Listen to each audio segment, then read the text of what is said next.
An ancient name of the Philippines is Ophir. How true is this? Let's find out. Part 1 of the story. Ophir is a port, or region mentioned in the Bible, famous for its wealth. King Solomon received a cargo from Ophir every 3 years, stated in the books of Kings, 1 Kings chapter 10 verse 22, which consisted of gold, silver, sandalwood, pearls, ivory, apes, and peacocks. In the Bible, 1 Kings chapter 10 verses 6 to 13, New International Version. In verse 6, she said, the Queen of Sheba, to the king, the report I heard in my own country about your achievements and your wisdom is true. But I did not believe these things until I came and saw with my own eyes. Indeed, not even half was told me. In wisdom and wealth you have far exceeded the report I heard. How happy your people must be. How happy your officials, who continually stand before you and hear your wisdom. Praise be to the Lord your God, who has delighted in you and placed you on the throne of Israel. Because of the Lord's eternal love for Israel, he has made you king to maintain justice and righteousness. And she, the Queen of Sheba, gave the king 120 talents of gold, large quantities of spices, and precious stones.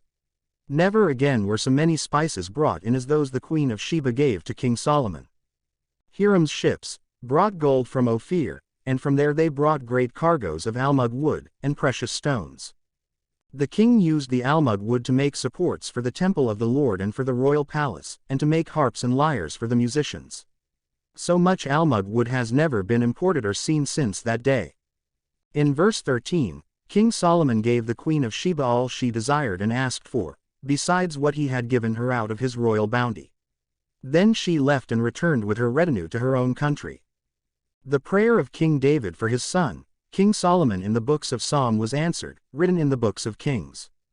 In the books of Psalm chapter 72 verses 10 to 11, of Solomon, these were written. May the kings of Tarshish and of distant shores bring tribute to him. May the kings of Sheba and Seba present him gifts. May all kings bow down to him, and all nations serve him. We know that Sheba and Ophir are from the eastern mount of the country, stated in Genesis chapter 10 verse 30. King Solomon had a fleet of trading ships at sea along with the ships of Hiram. Once every 3 years it returned, carrying gold, silver and ivory, and apes and baboons. King Solomon was greater in riches and wisdom than all the other kings of the earth. The whole world sought audience with Solomon to hear the wisdom God had put in his heart. Year after year, everyone who came brought a gift. Ophir in Genesis chapter 10, the table of nations, is said to be the name of one of the sons of Joktan. In the books of Genesis chapter 10 verse 1, this is the account of Shem, Ham and Japheth, Noah's sons, who themselves had sons after the flood. In Genesis chapter 10 verses 21 to 32, Ophir is part of the Semites, the son of Noah, named Shem. The Semites in verse 21, sons were also born to Shem, whose older brother was Japheth. Shem was the ancestor of all the sons of Eber. Verse 22, the sons of Shem, Elam, Asher, Arphaxad, Lud and Aram. The sons of Aram, Uz, Hul, Gether and Meshech. Arphaxad was the father of Shelah, and Shelah the father of Eber. 2 sons were born to Eber. One was named Peleg, because in his time the earth was divided. His brother was named Joktan. Joktan was the father of Almodad, Sheleph, Hazarmaveth, Jerah, Hadoram, Uzal, Dikla, Obal, Abimael, Sheba, Ophir, Havilah and Jobab. All these were sons of Joktan. The region where they lived stretched from Mesha toward Sephar, in the eastern hill country. These are the sons of Shem by their clans and languages, in their territories and nations. These are the clans of Noah's sons, according to their lines of descent, within their nations. From these, the nations spread out over the earth after the flood. The famous gold of Ophir is referenced in several other books of the Hebrew Bible. The Ophirians live in Sephar. Obal, Sheba, Ophir, and Havilah, the sum of Joktan's sons, went to Sephar. The region where they lived stretched from Mesha toward Sephar, in the eastern hill country. See Genesis chapter 10 verse 30. According to Dr. Richard Vincent Narig, Sephar, which is written in Hebrew SPR, because according to him, there is no vowels in Hebrew, and getting the meaning of this through hermeneutics.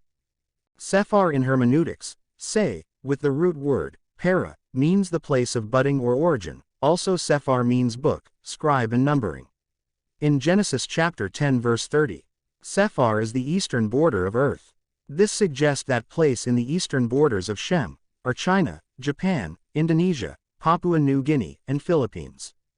The books of Kings and Chronicles tell of a joint expedition to Ophir by King Solomon and the Tyrian king Hiram I, from Ezion-Geber, a port on the Red Sea, that brought back large amounts of gold, precious stones and algum wood. Hiram sent his men, sailors who knew the sea, to serve in the fleet with Solomon's men. In the books of Kings, 1 Kings chapter 9 verses 26 to 28.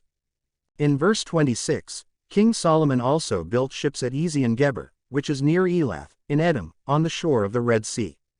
And Hiram sent his men, navy, who knew the sea, to serve in the fleet with Solomon's men. They sailed to Ophir and brought back 420 talents of gold, which they delivered to King Solomon. King Solomon sent to Hiram, king of Tyre, saying, "Send me also cedar trees, fir trees, and algum trees, out of Lebanon." See 2 Chronicles chapter 2 verse 8. King Hiram ruled Tyre, a port city on the Mediterranean coastal region, historically known as Phoenicia, in Lebanon where great seafaring people once dwelt.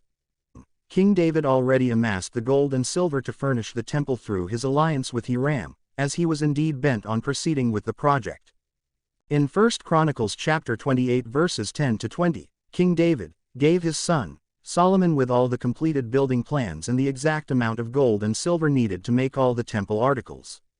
You have finished the first part of the video. To keep up with the story, please subscribe to my YouTube channel. Thank you.